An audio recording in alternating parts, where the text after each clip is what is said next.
Let's move on to our next presenter. Katariina Kari is with IKEA, and she's been infatuated with semantic capabilities for some time. She and her team at IKEA have been adopting it for several use cases supporting product lines and categorization and e-commerce efficiencies. But for this presentation, she'll be getting into the weeds a bit on describing an alternative to converting data to RDF and some of her findings that have come about on that. And glad to have you back at full strength here, Katariina. So the stage is yours. Please tell us more. Thanks so much for Mark for your presentation around FAIR. Actually, I could start with a bit of a bridge story that currently we're using FAIR in IKEA to internally argue why we need to use these semantic standards in managing our data. And all of that, all of the wordings and the kind of reasoning and everything that's laid out in this FAIR standard actually helps us to communicate internally to other stakeholders why we probably inside the company should be sharing our data in a fair way. So it helps in that setting as well. There's because I think FAIR, the idea is it's open to everyone and it's definability in terms of a global audience, but you can apply it to the miniverse of an enterprise as well. Anyway, my topic here is about how we're doing data transformations and an alternative approach we want. And let me just get my slides up for your benefit. Yes, what I want to talk about today is an alternative approach, something we have developed ourselves internally at IKEA to data transformation when it's applied to non-graph data sources such as CSVs or JSONs, and how we then turn that into RDF. And like Steve introduced me, I'm a lead ontologist, now also part-time product owner at the IKEA Systems. And a good thing to know about IKEA is that we are actually a franchisor system, or franchise system. So IKEA Systems BV is the franchisor of IKEA. We own the trademark, we set the standards, we tell how a store should look like or how it should function. And then there's another company called IKEA Sweden that actually does the product development and designing of products. And then there are a bunch of different companies such as Inca Group, for example, who are franchisees. And those are the ones that actually run the IKEA stores, the blue boxes on the field. So that's good to know. And that means that because we're distributed and because we're so global, we do need to set up a framework and an infrastructure. And this applies also to data. So currently there's a lot of problem of getting the right data at the right time in digital customer meeting points, also at IKEA. And since it's not even run by our company, we really need to put emphasis on things like FAIR. Well, that's a bit of a side story because today I'm talking about something very techy, which is the data transformation in itself. And I thought it might be interesting for this group of people who are now working with this to see a little bit what we've done.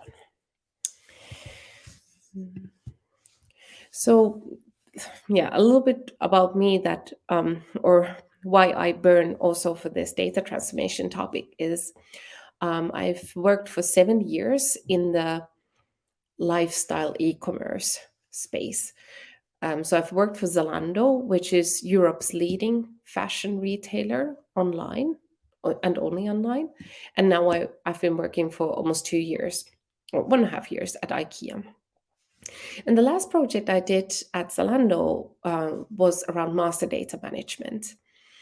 And I think I got a pretty good view and understanding for the reoccurring enterprise data needs that companies face and that basically require the company to do a master data management project. And while I saw those problems and reasons, and I saw that there's an established MDM scene and things are done in a certain way, also quite quickly realized that these are things that a knowledge graph can solve. And the problems these recurring enterprise data needs are data lineage. So you know where the origins of a data point is. Like you have the way data moves in a company is it has an origin somewhere, and then it flows into different systems.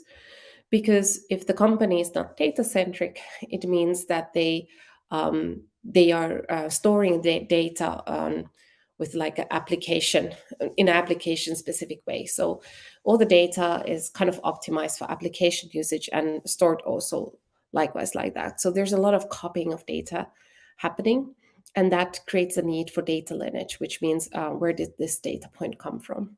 Where are we copying these things? Which is the upstream and which is the downstream data producer, data consumer? So those are the common questions. Another one is the data catalog. So that means, what does this column mean? It's like it's trying to create that understanding, not really semantics, but or it's trying to cover up for the fact that no semantics was ever created for different kind of data sources. So when you have a table, let's say you have a relational database, and you need to understand what each table is about. You might want to know what each column means, and for that you have the data catalog. So it's like, here are all your data sources. Here is each table of your data source or database, and here is each column, and this is what they mean. And then it can tie to a business glossary, but that business glossary usually is a slightly rigid structure. And so it's kind of the old way of doing it. But obviously, when you have a semantic understanding of your data, you can also produce this data catalog. And then the third issue is data governance. So somebody, like a person, actually needs to make some decisions on standards for the data and how it should look like, and what is correctly defined, and also sometimes for the actual definitions. And what I have realized is that something that's very important when you work with your data and you work to understand an enterprise data in order to solve data lineage, data catalog, and data governance problems with a knowledge graph, you need to make a point for every data source to have an IRI. Okay, I repeat myself. Every data source needs to have an identifier. And that's because then in the data lineage, you can map out that journey from data source to data source, nodes and edges in a graph. And then you can actually create a point of reference for your data catalog and generate these different descriptions for each data source, or generate views for each data source. And you can apply people's ownership and governance, data stewards. You can assign data stewards to a data source only if it has an IRI. And additionally, all is key. So all these tables and columns, all the insights of the data source also need to have an IRI, because I don't mean that each data point needs an IRI. That is not necessary. But every abstraction of a data point, like one column in a data source or in a table of a database, needs to have an IRI. So you can point that this column has its origin in this data source, while this other column we get from the customer data source, for example. The focus. This is a data engineering problem, most likely. And what were we doing? I mean, you heard my rant about IRIs, but what were we doing? We're taking a non-graph data source, an existing data source in a company, and we turn it into RDF. And that is part of something I would call a semantic ETL process. So where you're semantifying your data, so to say. So you have the process and you turn a non-graph data source into RDF data. And then what you need to do is, or what would make sense as a step, like a proposed step, is the output of your transformation should conform to some shackle definition, attached to the ontology you're using. So the RDF output needs to conform. Obviously, it's using the ontology that it is meant to use, but you could validate this automatically, for example, using a shackle file or shackle definition. And this ontology for the RDF is predefined, so there's not like on the that is like an assumption that is kind of safe to say that you already know in what kind of data graph you want to build. You have the ontology defined for it, and now you need to map to it. And here in the semantic ETL process, the extraction, that isn't a semantic problem. So the extraction is more a data engineering problem of processing the data source. So I don't know, people might be using nowadays Databricks, R, or R as a like programming language, or Python, Java, different kinds of ways to process the data. There might be kind of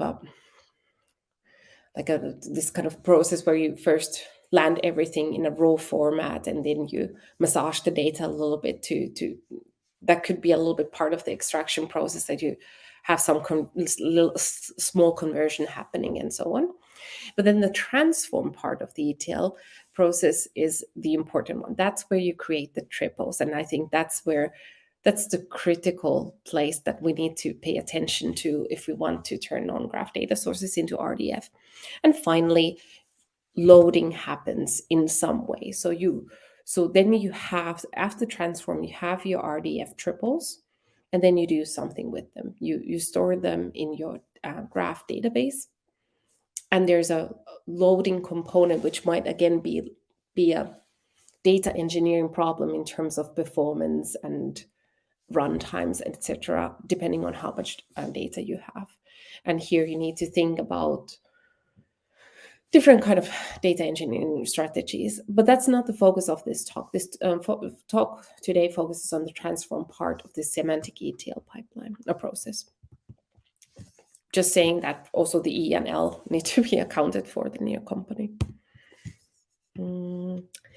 And our team set some requirements for this data transformation. We want to enable any data transformation as part of the mapping. So what we don't want to do is we don't want to first do an initial transformation and then do some sparkle massaging of the data, because that hits performance issues quite quickly.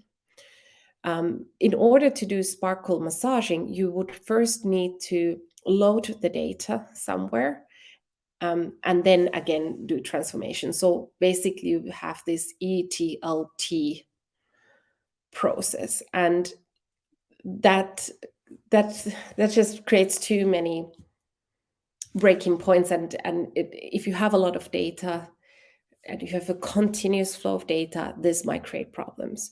So during the transformation, all of the transformation needs to happen. That's the first requirement. Then we want the mapping to RDF to be intuitive, easy to change, and easy to debug. And that's because if it's easier to change and to debug, then it adds developer productivity. So if people understand the mapping better because it's intuitive, they can look for errors quickly and correct them also in a visible, transparent way. Then that all makes our job easier and makes our teams perform better and faster. Then the data source needs we currently have are JSON CSV. Finally, we would want to have the chance of domain experts, or let's say data stewards, who are not necessarily so technical but do understand the data and the kind of information we need. We would want the mapping to be authored by them. So you don't necessarily, if you have a mapping authoring, you always do need domain expertise, and even better if you can leave out the technologist out of the loop, or the engineer, and just have your knowledgeable people do the mapping. Then we want to store the code centrally for transparency and better management of changes. So what code do we want to store? All the transformation codes. And what essential when you're doing semantic transformation to RDF, you need the patterns for IRI creation. And at least in IKEA, we have a IRI naming standard. We have a very set way of how we use which domain we use and what kind of folder structure we have in it, or what kind of things are included in the namespaces. We have an approved list for namespaces, so you cannot make up your own. And that means that if one of these approved namespaces are changed, or the IRI creation strategy is changed, we want a way in which we can centrally also reflect that in our pattern for IRI creation. So we need these IRI patterns to be stored in one place and made use of from there. And the other thing we want to centrally transform is the way we do data transformations. So and I'm going to talk a little bit more about these data transformations, or the kinds of data transformations. But basically, each one really should be a function. Like certain parameters come in, and then an IRI or a literal comes out. So that, because the triples we create, the RDF triples we create, consists of identifiers in the subject place, identifier or IRI in the predicate place, and an IRI or a literal in the object place. So our building blocks for triples that should come out of this transformation process are always IRIs and literals. And that means that our functions return either IRIs or literals, and they take in certain parameters. And so, yeah, I think it's kind of clear why we say that they're functions, because the input should always be a standard one. But this functional thinking about functions is at least in the data transformation, knowledge graph creation community, been a bit of an afterthought. So the idea was that, yeah, and I can talk about that maybe even more when we have the question and answer, but it's usually it's thought, okay, I'm going to have my JSON, I'm going to use Python or whatever scripting language to massage it into triples, and I'm doing these transformations, I'm putting these things together, but actually what you're doing is you're repeating always the same thing, and you have functions, and you might even write those functions in your code. So I think that's why it's important to also understand that we need to define a certain kind of data transformation once and in one place in its code form, and that code form is a function. And also, we would like the mapping to return RDF star triples, because we're cookie like that. No, I'm just saying that IKEA is using RDF star in some cases, and so that is also a requirement. Now, there are 3 levels of data transformation: simple, medium, complex. Maybe there are more levels, but our team's kind of thinking about these 3 ones. And the simple ones are basically concatenation of parameters. So you have some parameters coming in, and you need to just concatenate them somehow. Like you have the parameter of first name, and you have the parameter of last name, and then you concatenate them with a white space in between for your RDF data, because your ontology has the property of full name. So that would be a simple transformation, or even like a not even concatenation, but just a basic one-to-one return. So you take something from the data source and you make it as a literal of your data attribute, like unchanged, and you just pass your literal through your transformation. So actual no transformation happening, except something that was a JSON format is now RDF format.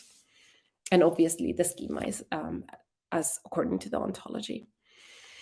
Then we have the medium level of data transformation. So this would be conditional returns, something where you you have two parameters, and if that one parameter has a certain value, then only then do you process the second parameter.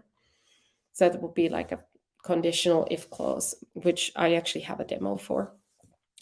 And another one could be JSON object handling. You might need to take in the entire JSON object in, and then do something with it. See multiple keys in it, check for them, and then transform accordingly to the whole structure of the JSON object. And then the complex ones are those where just just using functions doesn't cut it. And this would be when you need to do a lookup from a knowledge graph. So maybe you have a data source that has people's names in it, but you need to look up the knowledge graph for the IRI of these people, because the name, you cannot create the IRI from the name, and you don't have anything else to identify them. And then sometimes this lookup might actually return you several options, and then you need to make a choice if you select none or select all of them. But this would be something where the data source doesn't give you the full information to create the IRI, and then you need to do a call to your knowledge graph to ask it for the IRI. Another complex one would be to use external systems. So if you have a data source of address information, you might need to use an external source to verify, or your knowledge graph, but maybe external source would make more sense to verify that the city and the zip code, for example, are correctly defined. And then you process the answer from that external system, and then you pass through your IRI literal. And today, if you are using, and here I would just need to, I don't know if we can do a hands up or something, but I would want to just ask the crowd at this point if anyone has heard of data transformation tools like RML or R2RML. Feel free to drop it in the chat, or yep, getting some thumbs up I can see.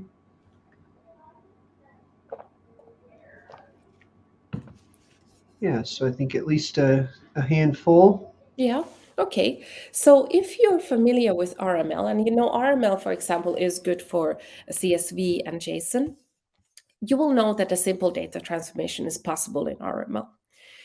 But if you want to do a medium level transformation, then you would need to combine your RML with some function ontology. And there's been a lot of development on that case. It's still maybe slightly experimental, or not experimental, but still being developed.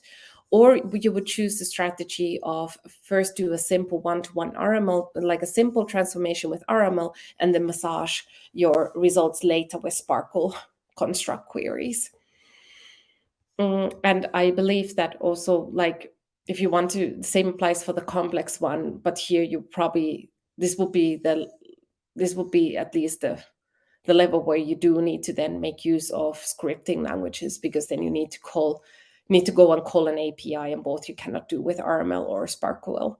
So you would need to then have some kind of Python script running that massages the produced RDF and then calls the API and does further things you want to do in the transformation. So at least RML isn't, which is a bit of an industry standard, wouldn't apply here. And if you're just using scripting language, then obviously you can do all of them, but then scripting language is something that doesn't really meet the requirement that a domain expert could do. So here then is our proposed solution. The first part we did is we created a data source ontology to describe data sources. And here there's a way to describe a CSV file. It's a very simple ontology. So the way to describe a CSV file is just to define that it can have, it can be empty, it can have 0 to many columns. So here you already see the shackle definition as well. But each a CSV file has a column, and that's a CSV column of types in CSV column, and it has a column number as its data type attribute. And then a JSON file would have a JSON key as its root key. And this JSON key can either be a key object list, key value, or a key value list. And a key object is when a key refers to a JSON object that then has its keys. And a key value is when it's not an object, but it's just a value. And then both the list types are just when sometimes the key can refer to a list of objects, or the key can refer to a list of values. So all those 4 cases are covered. And this way, if we then instantiate either the CSV file or the JSON file, create instances of it using this ontology, each data source will have an IRI. So it will be of type JSON file, and it will have some IRI, or it will be of type CSV file and has an IRI, and each key or column will be of type whatever they are, CSV column, key object list, etc., and they will also have an IRI. And that's the first step, data source and its keys as IRIs. Second step is describe the functions for data transformation centrally. And for that, we are also using an ontology. So each function is a class, and a class could be of type IRA return. It would be of subclass of IRA return function or literal return function. One of the simple transformation of just passing a literal on is called the literal pass function. And then the medium transformation of literal pass with matching condition. Sorry, it's cutting off here, but it says with matching condition would be a subclass of this literal pass. And then there would also be a function like person IRA function. And don't fret, I have a demo on this, so I'll show that to you. But the idea is that here also each mapping is an instance, and then each data transformation that actually happens is an instance of a function. So while you have only one place where you define the function, you still have multiple instances where this function is applied. And particular data source data points, so keys and columns, are the parameters of these function instances. Then we have this one mapping instance, which has a subject mapping and predict object mapping. And this is familiar from RML because RML uses this as well. But basically, the subject mapping always defines each subject IRI. So this one mapping produces triples for one subject. A subject is always the same, defined by the person's subject IRI instance, which maps to the class. So that will generate the RDF type relationship, and then it maps to its IRI, the parameters it needs to construct the IRI. And then you have one or many predicate object mappings, and they then use some like either a literal returning function or an IRI returning function, which take in some parameters and map to a predicate or a property, an object property or a data type property, depending on if they're literal returning or IRI returning. And then you can have multiple mapping instances in one file. So we can create a bunch of triples, which not all have to have the same subject. Some can have different subjects, but for each one you need to define a mapping when the subject changes. And you have one file for data source. And then we wrote a program for this, which takes in the known graph data source. It takes a semantic description of the data source. It takes in the function ontology, so how we define those ontologies, and then a function JS, which is developed on top of this function ontology. So for every function class that has been defined in the ontology, we create a same named actual JavaScript function into the functions JS file. And then there's a mapping definition. Sorry, didn't mean to click so early, but that's what we do. And I have a demo, and I just wanted to ask if we have time, because this demo is kind of the last thing and it takes 15 minutes, if that is okay. Yes, you Yep, certainly do have that's time. great. Yep. Okay, great. So let me stop sharing. Yes, I'm stop. No, but I need to switch the screen from where I share. So I'll just switch whatever application I'm sharing. And let's see. Tell me if you can hear the sound. This is a demo for our data. Yes, we can hear that. You can hear this is a demo. Yep. Great. Okay, so I'll just continue playing it. Protocol and process. And here we have as an example invented person with name, surname, nationality, person ID, and address information attached, some phone number and information attached, as well as friends.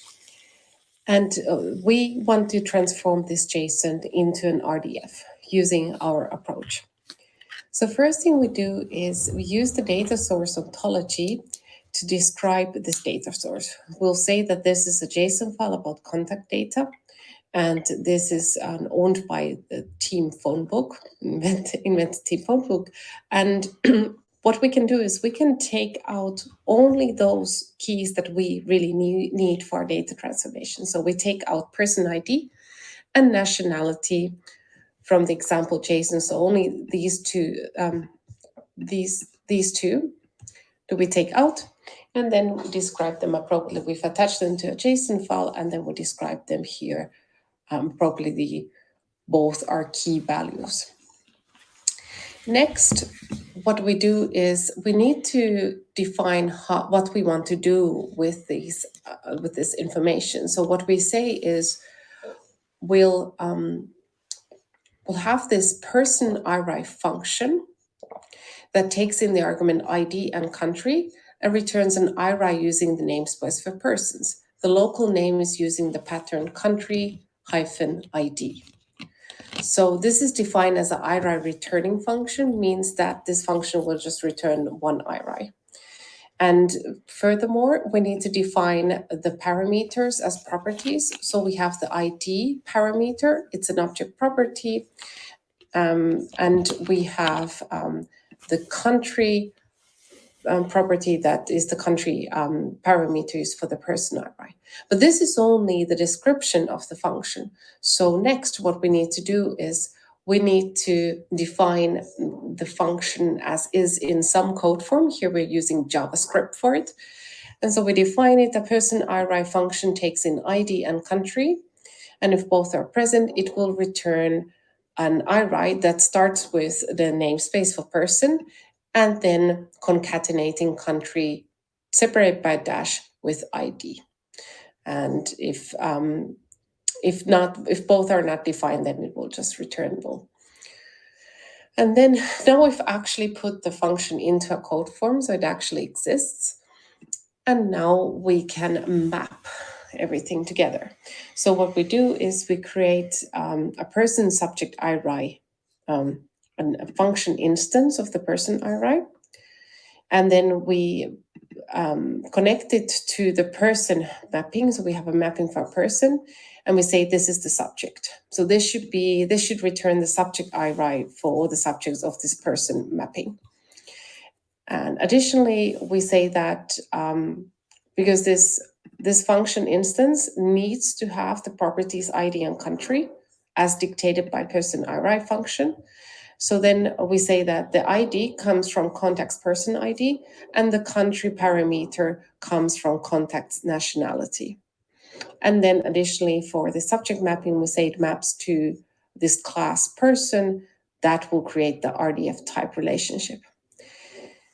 And so now everything is ready.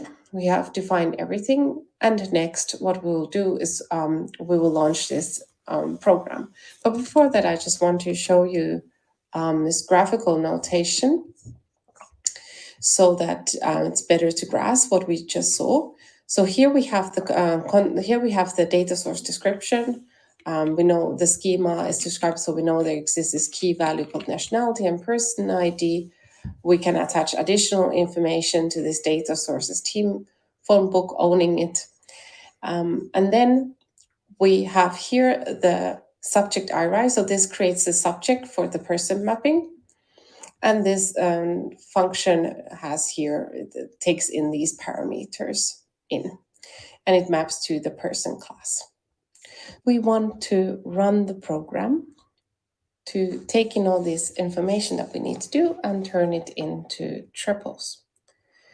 And first we define that we have the Java program here, give that, and then it takes several certain inputs as described in the presentation.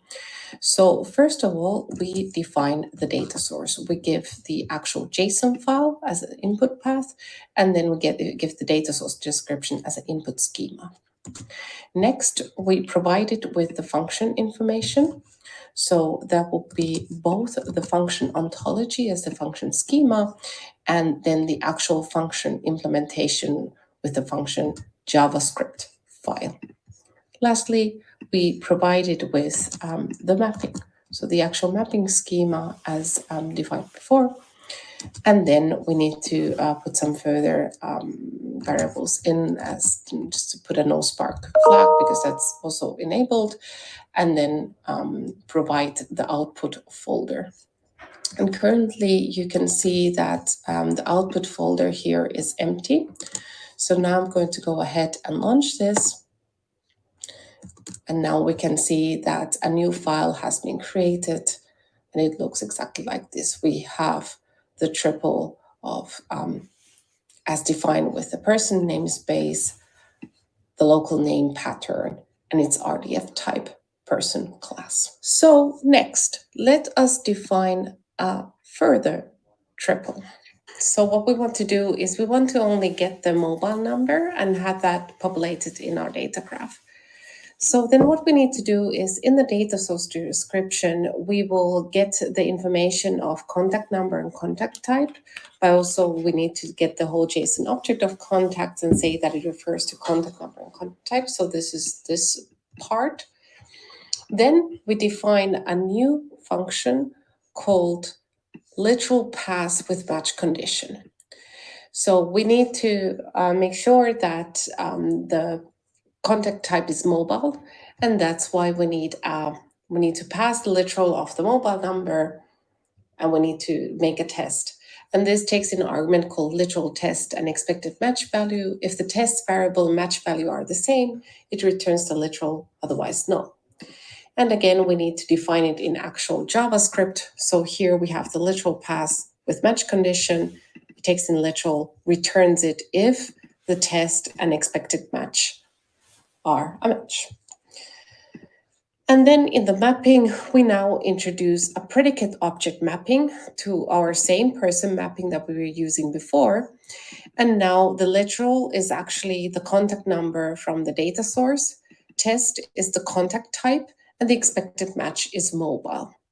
And this defines now the function instance of mobile number. So this is the function that returns the mobile number. It's a literal returning function. The literal pass with match condition is a literal returning function, and it makes use of the predicate contact as mobile phone number.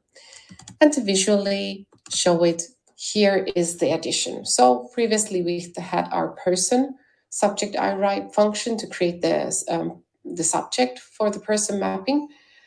But now we're creating also a predicate object mapping here with this mobile number function instance that makes use of contact number and contact type from our data source, and then maps to the predicate has mobile phone number. And if we execute this with our Java application, what it will produce is a new file that looks like this. Now we have an additional literal added here as an additional triple.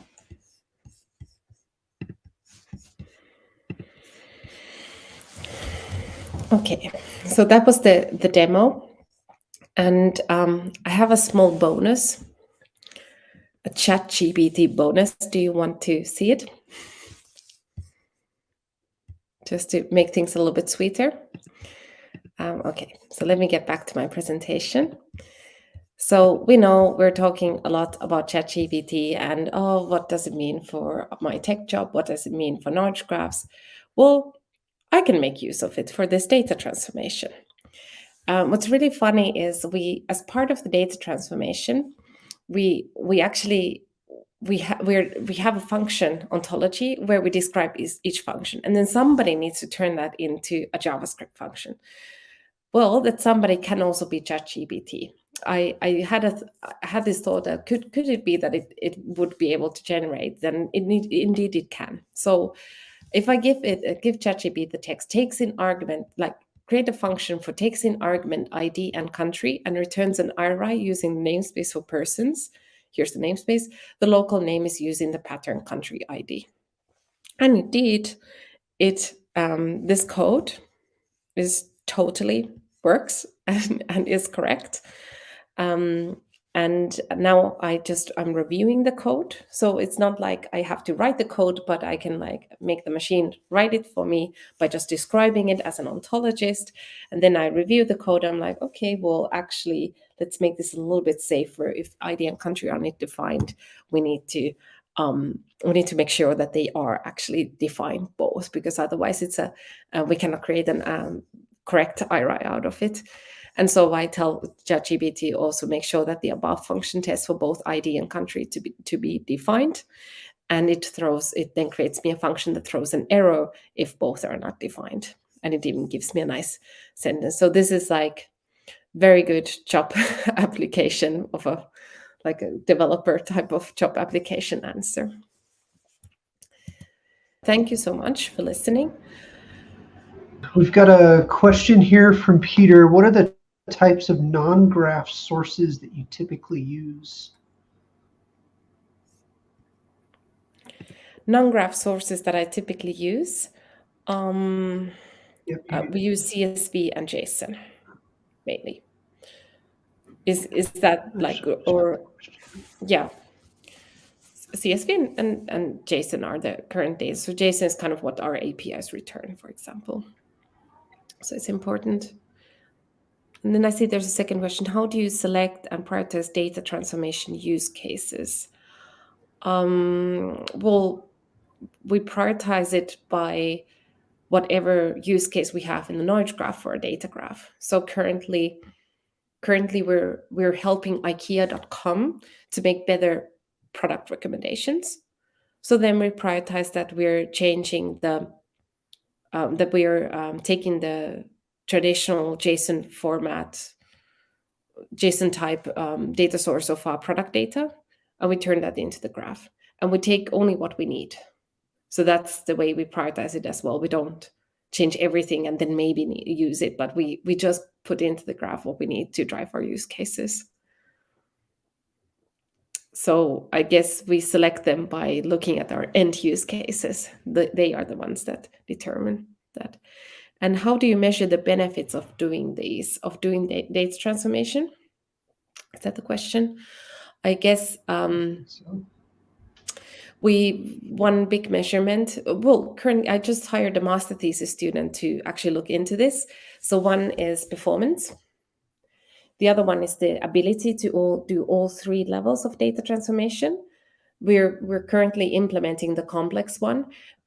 So we're developing the complex one, but already to be able to do number 1 and 2, so simple and the medium one.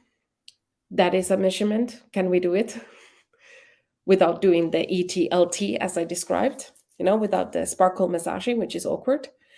And then how easy it is for the team to learn it. So that's how we measure the benefits. And so far, I'm like engineers like, especially the ones who learned RML first are gushing. I'm like, oh, this is so much easier. This is so nice. And thank you. And so that's a measurement. How happy is the team? Exactly. Very good. And then a follow-up to that, is the end game to move towards a more enterprise-wide ontology? And what types of benefits would that yield? Definitely. So at IKEA, we definitely want to create an enterprise-wide ontology and franchisee-wide ontology. We're not even just one enterprise, we're like a franchise system. So yes, that's what we want to do, and we're solving it. We're getting there by solving use case after use case. So already now we're driving, and I'm going to talk about that actually. I don't know if I can do a plug in here, but at KGC, I'll be talking there about this if you're interested. But one of the big use cases we have is we drive better product recommendations because we don't base them on customer behavior or wisdom of the crowd type of algorithms, but we base it only on interior design knowledge. Like, okay, looks like you're buying a sofa or you're interested in a sofa. You might like cushions and throws and one of those trays that you can put all over your lap. So that's interior design knowledge, and that's the first use case. And we solve those, and already by solving this one use case, we have IKEA.com interested. We have some other applications interested, and a third one wants to use it for their visual recognition AI thing. So we can already see that by solving one use case, there are two more that can make use of the same data. And that's how we make it an enterprise-wide one, just by being practical and solving people's problems, and then making more and more people understand that that's actually a good way to go.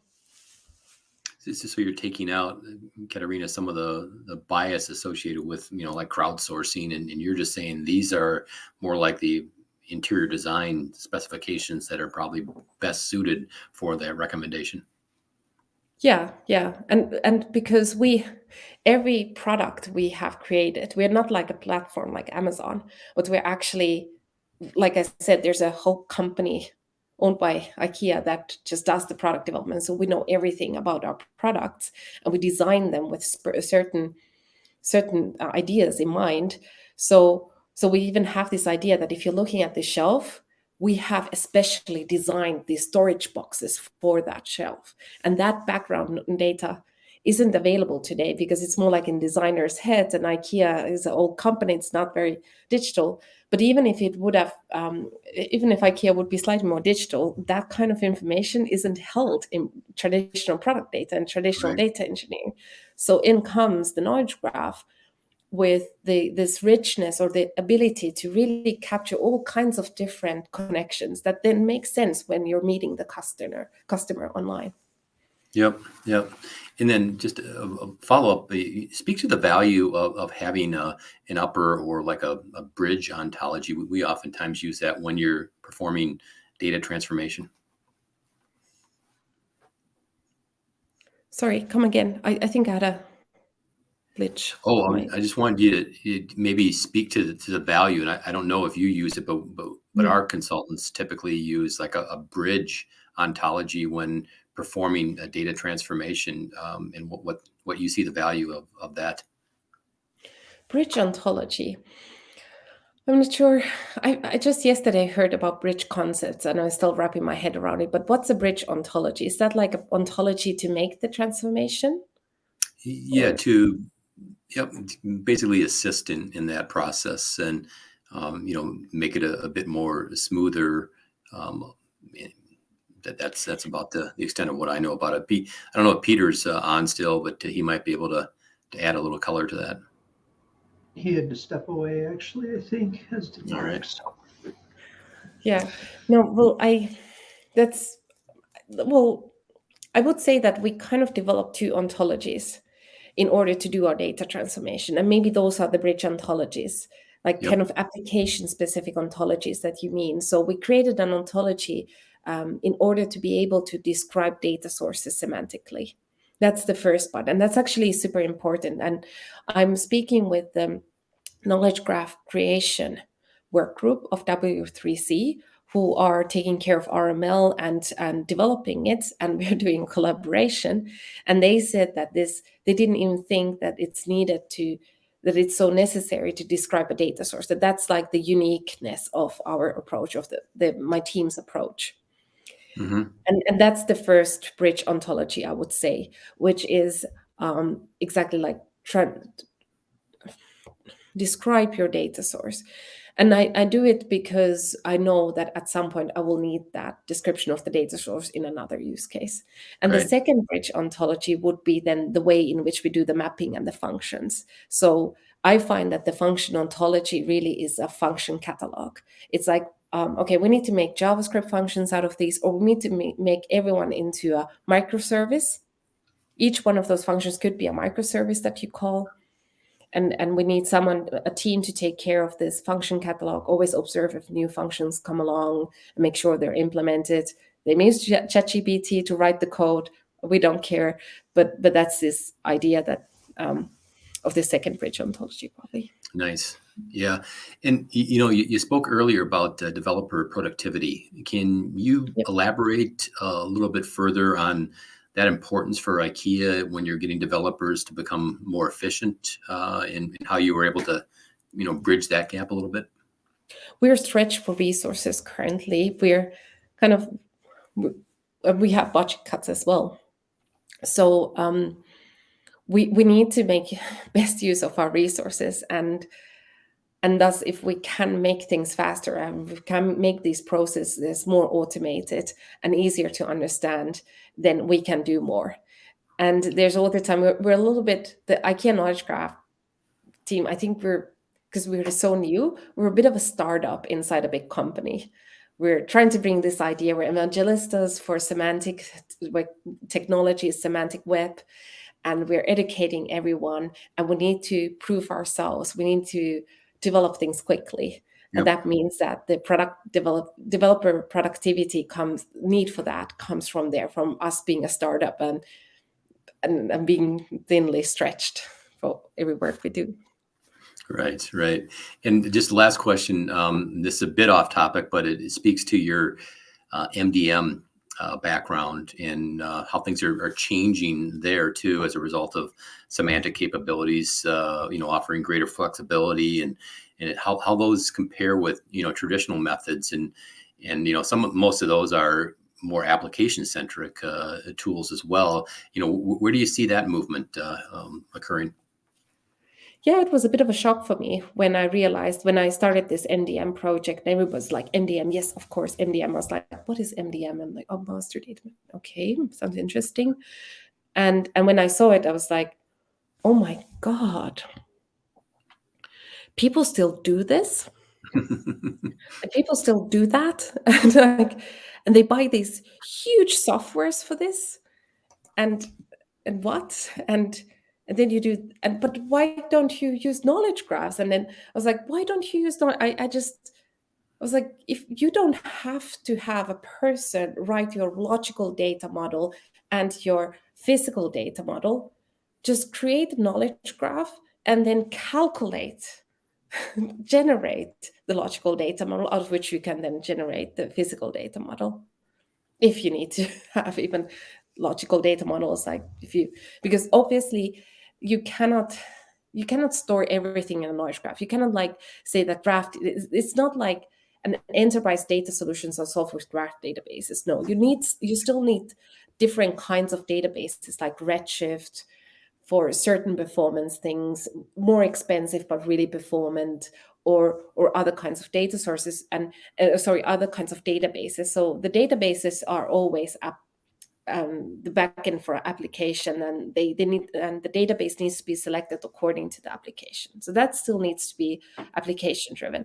But the data model, which also Dave is talking about in his data centric book, the general data model of that company, that should it should be in the knowledge graph format, and that probably makes sense to use RDF standards, etc. for it. And so what I did is, when I saw this traditional MDM approach, I was like, okay, what if I just create a general data model for us using ontologies, and then I generate every logical data model for you. And you can tell me if you want a star shape or snowflake strategy. Mhm. We'll just do that. And I made like I demoed that and I prototyped that in like 2 weeks or something. Like it wasn't really that hard. And there was already, you know, an army of Deloitte consultants, you know, typing away the logical data. I was like, you know, I think we can do this smarter. And when I showed it, people who had done a whole career out of MDM were kind of like, I think I understand what's going on and this is promising. And then the other ones were like, I'm still a bit skeptical if this works. So it's like, it was a bit of a hard sell, but it was still like their eyes did open. Like someone who'd done it for a long time was like, yeah, maybe we can actually automate this step of writing a logical data model if we just have a general, you know, mother of data models, and then it gives birth to these little data models for each application.